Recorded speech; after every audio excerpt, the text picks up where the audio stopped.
Hey, look at that, I'm back making videos. So the Scar King video kind of took a lot out of me because I had to be pretty negative in that video because it's objectively kind of eh.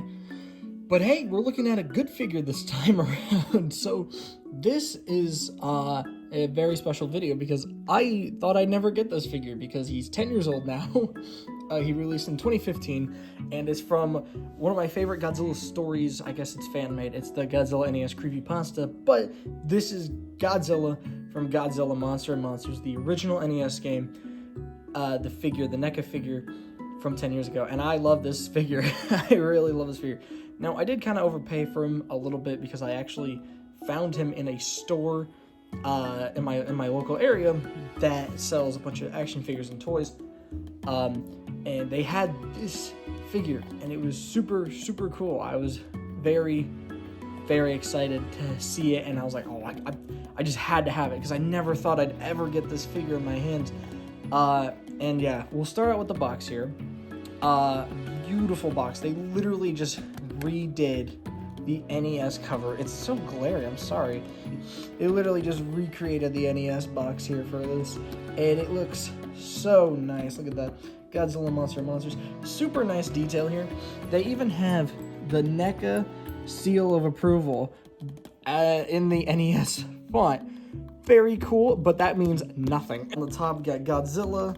On the side here, more Godzilla and NECA stuff. On the side, product shots. Woo, nice. Top, Godzilla Monster & Monsters, the great movie monster action figure. Whoa, right. Now, if you notice on the box here, there's all these, like, ding marks. Those are actually printed on the box. So this box is in fantastic quality. Now, I think I paid $100 for this. I did pay $100 for this. I looked online after I paid for that price, and it goes for, like, $175. So $100 is actually a good price for this figure now. And the cool part is you can open up this flap. You get the game board from the game. Very nice details there, super cool. And on the inside of the package, there's actually a video game level. How cool is that? Super cool. The box here is very cool. I think this was the one that started the NECA boxes just being fantastic. So the box here, I didn't do an unboxing for it because I was genuinely really excited to get this figure.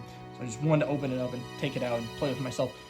Really cool box. Seriously, just a lot of details. You got the Toho LTD, just very wonderful. It's even grainy, it's fantastic. So NECA did a phenomenal job on the box here. Oh man, I like this figure. I like this figure a lot. So as you can see here, this figure is really, really neat. I'm not gonna lie. The paint and the details, let's take a look at them. So this is the NECA 1984/85 Godzilla mold here, and we can take a look closer look at the paint and the details here. So you can see his eyes. It's that 1984 head. The paint here at the teeth is pretty screwed. You can see pretty screwed, but that's fine. It's not like X plus great or anything, but it's still not bad. You can see a bit of the red. That's from the mouth, the way the jaw works. To get the jaw to open, they needed to make a sacrifice. Because can you believe this figure was actually designed? I know, crazy.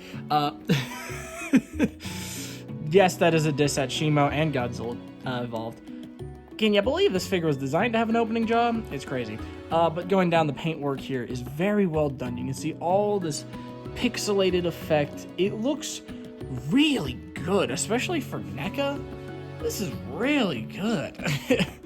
I mean, I'll try to get it the best I can here. I'll throw up the Godzilla sprite.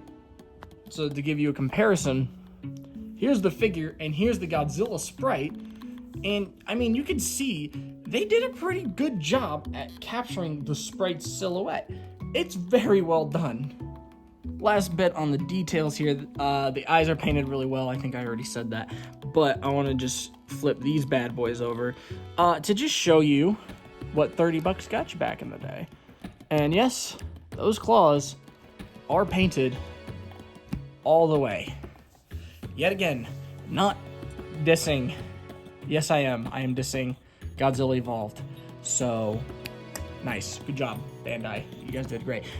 No, but NECA here, they did a fantastic job, especially for what, 30 bucks?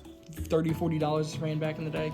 Great. Articulation. So this is where NECA figures kind of get crapped on a little bit, because it's I would honestly say it's probably worse than Haya or on par with a Haya figure. So jaw is on a hinge, because can you believe it or not, this was designed properly.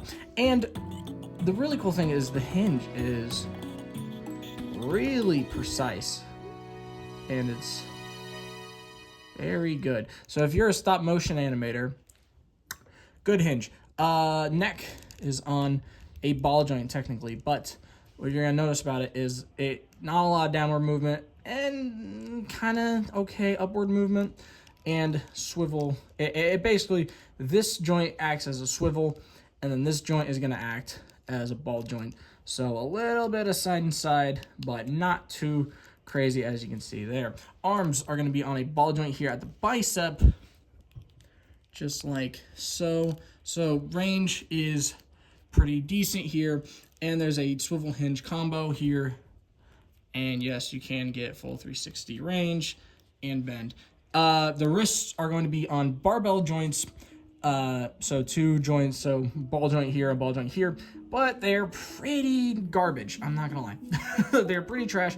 They work basically as just a swivel. You can get some range in the wrists, but overall, not too much. This is where the figure starts actually getting good. So crunch, about that far, but this is on a ball joint, or a barbell style joint. So the two ball joints connecting in there, and you can twist and move that all the way around. Can you 360 it? Yes, you can. You can 360 it. Neato. Legs, they rotate on ball joints. Not full 360 though, and they are on barbell style joints, so you can shift them up and down. If I can demonstrate that, so you can shift those up and down. Knees are on swivel hinges, so just swivel, and they're kind of tight, but you know, just work it, and eventually, yeah, so they can bend about that far, and they can straighten about yay far. So pretty standard for the legs. And then the tail, ball joint, or barbell joints here, here, here, here. And then the rest, this whole portion is a bendy wire, which I'm not gonna bend because I don't like bendy wire on Godzilla figures, and even NECA knew bendy wire on Godzilla tails sucked because they stopped doing it. But anyways, this figure is pretty freaking sweet. The range of the tail, by the way, is still better than the Super 7 Godzilla. So yeah, wow, isn't that crazy? So overall, articulation is fine. It's very standard. It's a very standard, basic, like $20 action figure articulation. So it's nothing to write home about, but it's less. This figure is less about the articulation, more about the novelty of the figure. It's like the Super 7 like Chogokin figures, or did I say Chogokin? I meant Shogun, the Shogun Super 7 figures.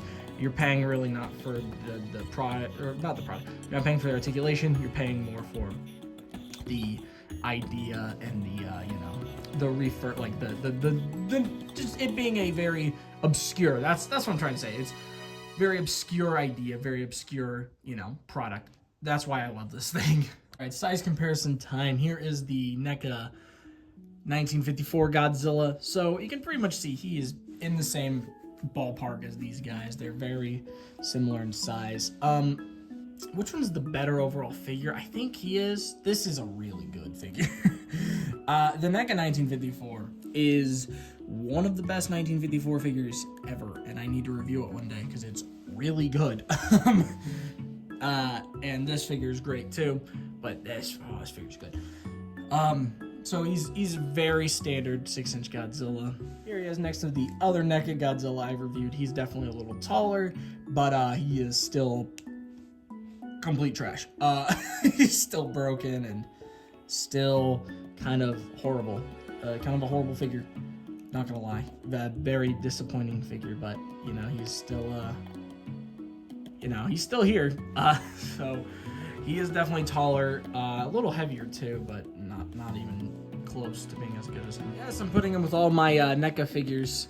NECA 2019, definitely taller. You'd see their colors are actually kind of similar. Stand him up a little more. He's a little small guy. He's kind of a small dude. There we go. They look great.